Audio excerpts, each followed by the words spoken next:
ગીર સોમનાથ જિલ્લામાં વરસાદી માહોલ જામ્યો છે। સતત બીજા દિવસે પણ વરસાદ વરસ્યો છે। જસાધાર સહિતના ગ્રામ્ય વિસ્તારમાં વરસાદ થયો છે। કમોસમી વરસાદથી ખેડૂતોની ચિંતામાં વધારો થયો છે, તો કેરી અને ઉનાળુ પાકને નુકસાન જવાની પણ ભીતિ સેવાઈ રહી છે। ખાસ કરીને જે કેરીના જે પાકો છે તેને હાલમાં મુશ્કેલી સર્જાશે, કારણ કે હાલમાં ભર ઉનાળે વરસાદ થઈ રહ્યો છે। હાલમાં જે આકરો તાપ પડવો જોઈએ તેની જગ્યાએ જાણે ચોમાસાનો માહોલ જામ્યો હોય તેવા દ્રશ્યો જોવા મળી રહ્યા છે। ગીર સોમનાથના દ્રશ્યો છે જ્યાં વરસાદ સતત બીજા દિવસે પણ પડ્યો।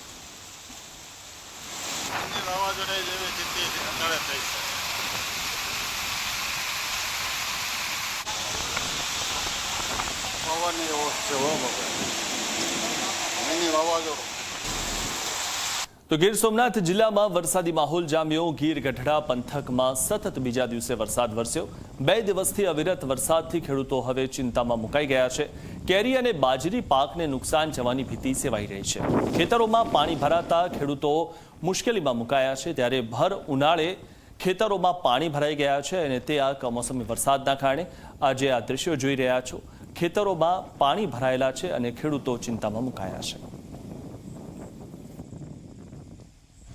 હવે આ ખેડૂતને વરસાદ રહેવા દે કે નહીં રહેવા દે, એ ઓછીતા વરસાદ આવી જાય છે અને આ બધો બગાડો કરે છે।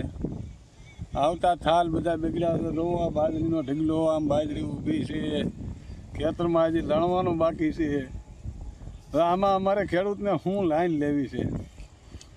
આમાં થોડુંક સરકાર જો ધ્યાન દે ને ખેડૂત ભાઈઓને 5 રૂપિયાની સહાય કરે તો કાંઈક ખેડૂત ઉપર આવશે। ને કે આમાં હું થાલ લઈને જાય તો કાં માર્કેટમાં ભાવ ન હોય ને કાં થાલ કઢવે તો આમ પલાળીને બેસે, તો આમાં દાળિયાનું ન થતું। જ્યારે દાળી એ જ્યારે 500 રૂપિયા જતા દાળી નથી આવતી ને એ પ્રમાણના બધા ભાવ નથી।